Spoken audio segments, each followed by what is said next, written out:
Hello, everyone. Welcome to All Things Dr. Leo. I know we've had a little late start today, but we are thrilled to have in our presence here Mr. Cyrus Chestnut, jazz legend, pianist, composer, here Thursday, April 4th, as we prepare for Saga of the Cross on April 19th. We'll share more about that. But Cyrus, welcome. We're glad to have you, brother, with us. I'm glad to be here. We're honored to be here. So if you can't hear us, let us know. Type in and let us know. So Cyrus, we're going to begin. Father, we thank you for this opportunity and the wisdom that you've given us and the gift of music. We thank you for all that you continue to do and for us and through us. In your name we pray. Amen. So Cyrus, tell us, where are you originally from? I'm originally from Baltimore, Maryland. Baltimore. Yes. Baltimore, Maryland. So how was music a part of your household growing up? Was it a part of your household? Or? Well, music, yeah, it was definitely a part of the household. My father plays piano. Okay. And he was actually my first teacher. So I grew up listening to a lot of different things on the components. On the component set was the stereo, right. The piece of furniture. Yeah. You had the caravans. Yeah. Let's see, Professor Charles Taylor Shirley, Caesar James Cleveland. Yeah. But in the cupboard, my mom had some 45s with Little Richard. Wow. Aretha Franklin and King Curtis. So I was exposed at a young age to a lot of styles of music. Wow. And so it was, my father says, and my parents said, in order to keep me quiet, my father would put me in the bassinet. And he would start playing, and no matter what I was doing, I would get quiet and fall asleep. Yeah. And he said around about the age of 3, I don't remember exactly. I remember climbing up on the piano and trying to do what he did. Wow. So here I am, some 50-some years Wow. later, Yeah. Wow. still trying Right. to do what Right. he did. So how did you first discover your interest in music, would you say? Oh, wow. I guess it was there at the beginning. I guess when God put me on this earth, he put the gift of music in me right then and there. So I honestly don't remember a time that I wasn't, music. We weren't together in some capacity. It wasn't until much later I realized that this would be something I want to do for the rest of my life. Right. Oh, that's awesome. So what age do you remember, what age did you start studying piano? Well, that's 5 officially. Okay. 5. Father says it was somewhere between 2.5 and 3 I started to play, and he bought me this piano course, the Layla Fletcher piano course. It was 2 books. I remember this very well. I remember the first 2 pieces I played. First piece was entitled CDE, and then once I got CDE together, and then the next piece was CBA. Yeah. And so he would show me, and then around about 5 years old, I started to study with Ada Jenkins in Baltimore. And she was an amazing. She was amazing. I've heard that. Yeah, heard the stories. Yeah, amazing pianist. And from there, she passed on, and then around 9 years old, I believe, 9 years old, I was started studying at the Peabody Preparatory in Baltimore. So how did that originate? How did that? That's because Peabody back then wasn't affiliated with Johns Hopkins. I mean, it was Peabody Conservatory, so it was when you went, if you attended Peabody and you were African American, especially, you were the creme de la creme. So how did a 9-year-old get into Peabody? Well, I was studying privately with a teacher, Linda Lessie, and she's like said, this young man has something, and he needs to go to Peabody. So I was young to get into the preparatory, but somehow she made it happen. And at 9, I was studying with her at the preparatory as well as starting theory courses. And one of the unique things at the Peabody, I think, which was kind of, might as well say destiny for me, and just spontaneously creating things, improvisation, spontaneous composition, call it Right. what you will. I studied theory, and then I was moved into this class called musicianship. And the unique thing about musicianship is we study various different types of music, but the idea wasn't, we had, as we studied, we had to create based off of what we studied. So as we studied Gregorian chants, I had to write my own Gregorian chants. Mm. As we started studying the Baroque, I had to write my own Wow. Baroque. Mm-hmm. And so I guess even then, I'd always, in sitting down playing the piano, of course I had my Beethoven, Brahms, and Bach to study, but I've always had joy just sitting down, just creating things. Mm. And so here I am at this traditional school learning how to create. Mm. Now mind you, they didn't teach me no blues scales or anything. Mm-hmm. Right. In fact, I got put out of some rooms. Wow. I got put out some rooms later on, but creation, composing and arranging we've been together for a long Mm-hmm. time. Mm-hmm. Also, 9 was a very interesting time for me too, because I went to a 5 and dime store, Woolworths. I don't know anybody remember Woolworths. Right. I remember. I do. I guess the dollar store now that Right. would be Right. one. Right. So, In the $1.99 bin was some records that I was thumbing through, and I saw this picture of this man playing the piano, and the picture just captivated me. Mm-hmm. Captivated me. I had a hard time pronouncing the name. So Thelonious Monk. Mm. Now, I didn't know who Monk was or what he represented. All I knew is I saw the picture and I wanted this record. So I asked my mom to please help me buy this record. So I got the record, and I'm going to date myself here, but I don't Right. care. Right. I had a show and tell to play records on. You did yourself. Yeah, I Right. made Right. myself show Right. and tell. Right. So I put the record on the show and tell, because that's why I used to play the 45s. Mm. You know, Mhm. I could play James Cleveland Right. on the big One. set. Right. Yeah. But then when it came to, Aretha Franklin Right. and Little Richard, Right. I had to play them on the show and Right. tell. Right. Right. So I put it on the show and tell, and I started listening to Thelonious Monk at the age of 9. And so it started a little shift. So my days of being into Beethoven, Brahms, and Chopin turned to Monk and Jimmy Smith Wow. and Dexter Gordon. So you attended Peabody for undergrad? Yeah, I did the whole full You preparatory. did the whole preparatory. I did the whole Oh, preparatory. wow! As a classical pianist. Yes. His major was classical piano. Yes. But your interests are starting to shift. So around 13, here it comes. I'm starting to want to learn about this thing called the blues scale and this music that Monk was playing. And Mhm. later on, finding out Herbie Hancock's record Chameleon, that was very popular at the time. I actually played on the R&B stations as well. And so I wanted to check out more of this instrumental music, and I wanted to try to play it. That's how I got kicked out of some rooms Wow. sometimes. Wow. Okay. Anyway, so by the time at that point, my sight reading was incredible. Because I'm gonna tell on myself, Lord forgive me. Yeah. You would go into lessons, and my piano teacher, he would say, "You did." I'm playing this here, and I'm looking at it playing. He says, "You're just sight reading this, aren't you?" And you want to try to say, Right. but you just had to add, It's I very got different, convicted. yeah. So Right. anyway, I could go on and go on Right. about this. There was a pivotal moment with Scott Joplin in the Maple Leaf Rag in the repertoire class.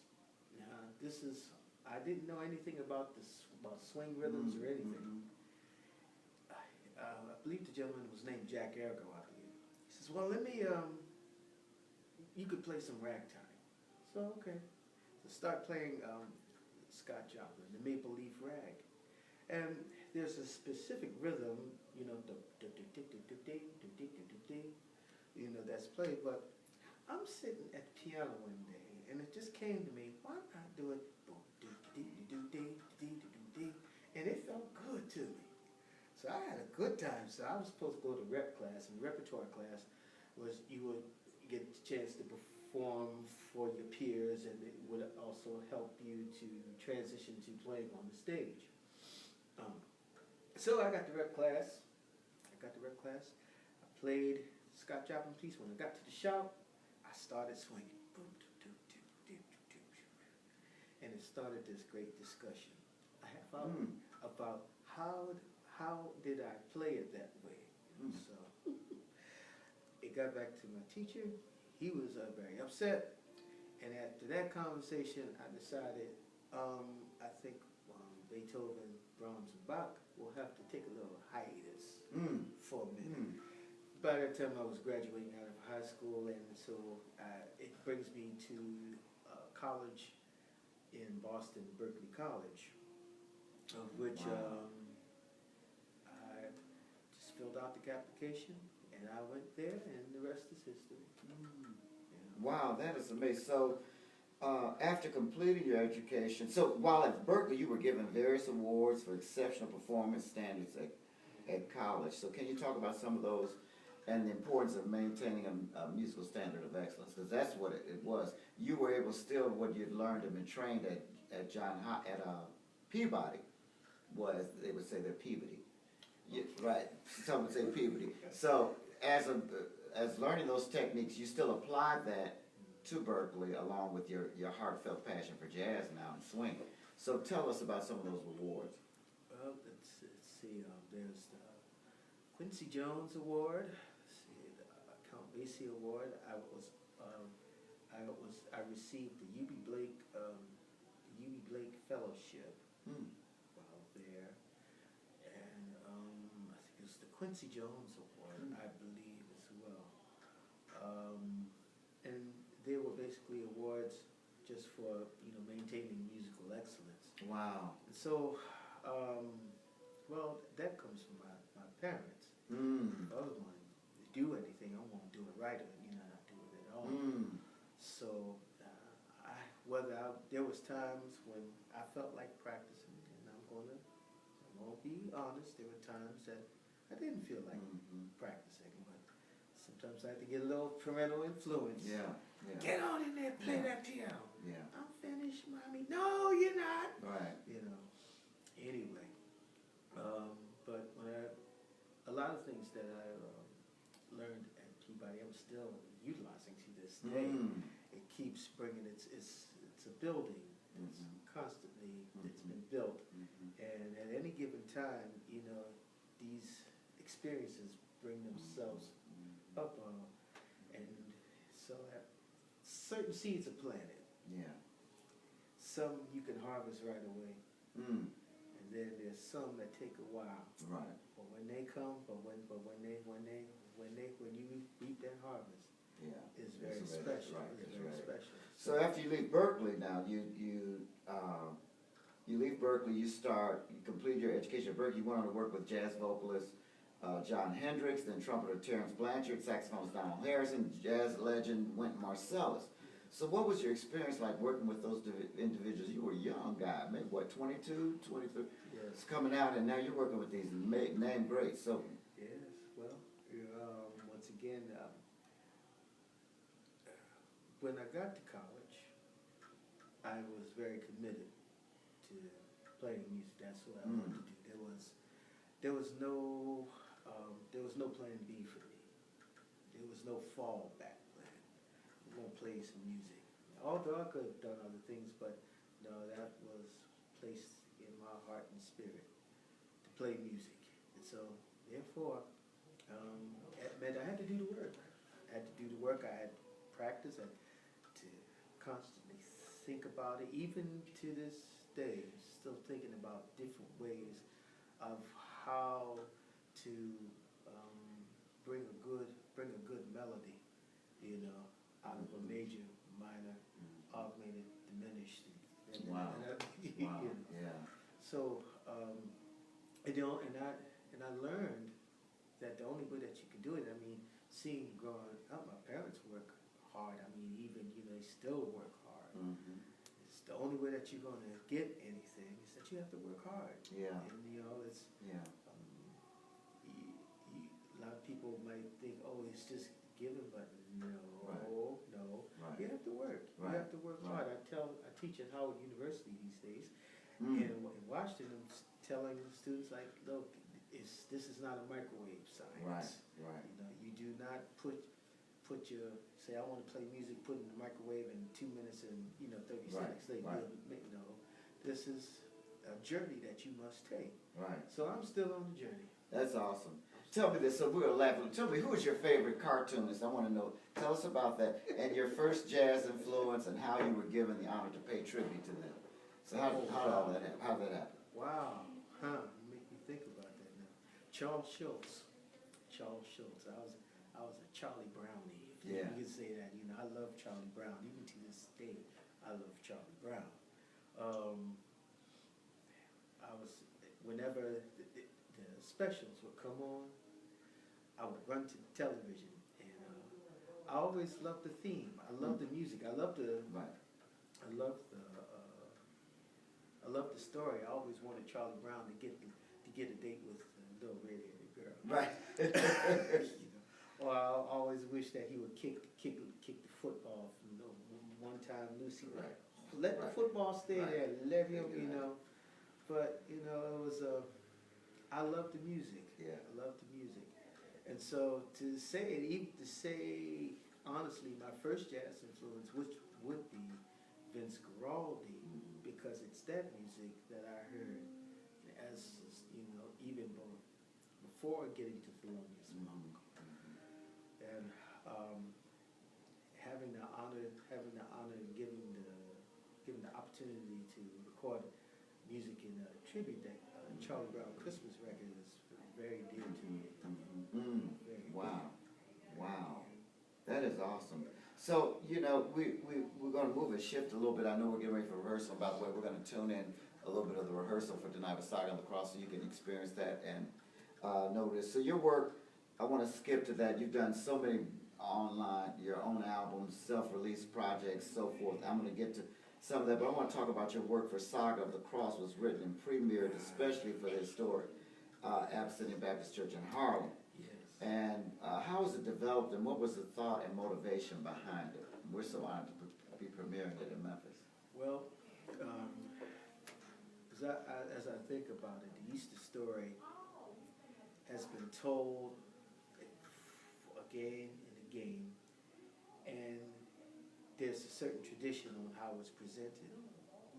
So my attempt to tell the story, the Saga of the Cross, I wanted to continually develop ways of how to utilize the African American experience, all things African American, bringing everything of who we are. Not only the gospel, because that's usually, is presented in the gospel, maybe the more traditional, but why not some of the more traditional African concepts? Why not the element of jazz, and to the attempt is to fuse them together into something where everybody can relate. The person who loves the aria, there's an aria there for them. The person who reminisces about the caravans, the caravans are there for them. Second line is there as well. So, but it's all things of who we are, and it's a piece about unity. It's about time I think we come back to the table. Right. We come back to the table, lock arms together, and let's celebrate who we are. Right. Because who we are is magnificent. Yes. The book, the story of history will consistently tell how great we are as a people, our ancestors, who even we are, our contributions. And so let's come together and let's put that together. Right. Let's put that together. So we have a performance of Side of the Cross coming to Memphis and premiered here at Memphis, premiered at Mississippi Boulevard on April 19th at 6:30 p.m. Free admission. I know you're seeing the flyers. Cyrus Chestnut is the composer. He's performing on piano. We also have Kirk Whalum appearing. We have Brandy Inez Sutton appearing. We have David Spencer from the Memphis Symphony Orchestra. We have Keenan Shotwell on organ. We have Reverend Daryl Pettis, who's leading our song leader doing the Dr. Watts. So as he's mentioned, there are all of these elements, and you have your quintet, or what's the group? Tell us what can they expect? What can members of our audience expect to experience? Well, I'm a church boy at heart, and I'm going to just say it this way: a hallelujah time. Yeah, that's right. That's good. That's the best. You know, from the Blood Will Never Lose Its Power to Charlotte Small, yes, ushering us in with Calvary yes, in such a magnificent way. It's I believe in my spirit that this is a presentation, yes, that has not been presented. It's for everybody.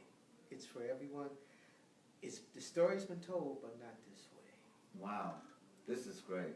I forgot about Charlotte Smalls, a dynamic soprano, will be singing along with us, as well as our narrator is Reverend James Forbes, pastor emeritus, former pastor of Riverside Church in New York City, so he'll be with us. So as we move forward, Cyrus, you have so many gifts. I know you were just recently at, maybe within the last 6 months of the summer, at University of Mississippi, Ole Miss, you did a performance there, you were just there. So I keep up with all your trappings and everything that you're doing. It's really wonderful. So tell us about, what are some life lessons that you have learned through your experiences, would you say? Well,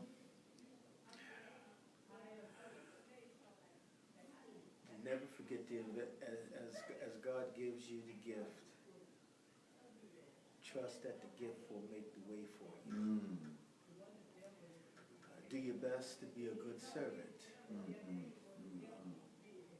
I believe if you are a good servant, you'll be taken care of. And in regards to music, I've learned this, and so whatever you give to music, whatever you give to to that gift, it'll give back to you. It'll carry you. Yeah. It'll keep you. It'll preserve you.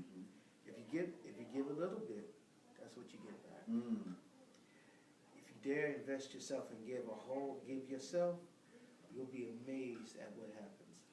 I will say I'm a living witness of it, because I have delivered flowers. Yes, I've done other things, but it's been music that's kept me thus far, and I believe that it will be music that'll carry me on. So for anyone who has a gift, have a passion, trust what God has given to you and move forward. Wow, that's awesome. Tell us about anything on the horizon that you can talk about that's coming up, or we look forward to, or any new projects. Well, this, God willing, next Good Friday, 2020. Okay. Saga of the Cross, y'all pray will hopefully be premiered at the Kennedy Center. Oh, wow. In Washington, D.C. Wow. And working on that, adding a little bit more of who we are. Right. Including, African percussion and dance. Yeah. And I'm just thrilled, and I'm grateful to be placed where I am now. I am. Wow.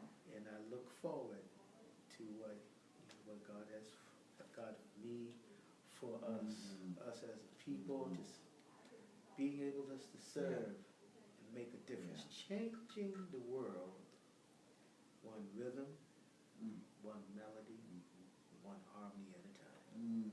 This is so great. We thank you, Cyrus, for your time. Thank you for sharing with us. I know we're preparing for rehearsal now, so I'm just going to give you a few announcements. Don't forget, thank you for your support of No Gimmicks, the book.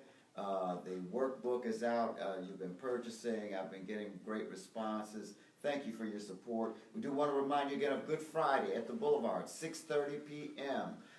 We have a weekend of services. If you'd like Monday, Thursday service, we have a service at our Southwind location with Reverend Dr. Gina Marcia Stewart is preaching that Thursday at 6:30. The 18th of April, the 19th of April, that Friday, Good Friday, will be our service with the Saga of the Cross. And you don't want to miss it with Cyrus Chestnut, as I mentioned, Kirk Whalum, Charlotte Smalls, Brandy Sutton, Reverend Dr. James Forbes, Caden Shotwell, Pastor Darrell Pettis, and the Boulevard Sanctuary Chorus. You don't want to miss Saga of the Cross. Get in the house. Get in the house. So it's going to be at 6:30, free admission. So for Good Friday, 6:30. Easter Sunday, if you have no place to worship on the 21st, both of our locations, the choirs will be in place. Pastor's doing a tremendous word on Rise Again. And our special musical guest is Crystal Rucker out of Kansas City. So you don't want to miss the Boulevard on the weekend of Easter weekend. Closing thought is a quote by our own guest, Cyrus Chestnut. He says, "This country and this art form are founded on the basic principles of freedom, whereby a person is able to think, say, or play what he or she chooses. Throughout the years, as I look at history, all of my predecessors, regardless of what environment was, shared freely their thoughts and feelings in a swinging, musical way on the bandstand. They swung hard and made the listeners feel better leaving than when they arrived. This is the tradition I intend to preserve." Thank you so much, Cyrus. You mind closing us a word of prayer? Father, in the name of Jesus, come to you. Thank you for this time of sharing. We hope, oh God, that the words that we've said are able to touch someone and bless someone. Yes. Oh God, as we move forth, we thank you in advance for an amazing experience with the Saga of the Cross. Bless all under the sound of my voice. Bless them well, bless them greatly, oh God. And we thank you for your goodness and your mercy. Thank you, O Lord, for Dr. Leo. Yes. Bless him, keep him. Oh Lord, we praise you, we give you honor and glory for all things that you have done, you are doing, and that you will continue to do. And it's in Jesus' name we pray. Amen. Amen. We're taking a brief hiatus, so I'll return in May with Anthony Walker, Omar Dickinson, and several others back in May. But we're going to take a little break, and see you then. Take care.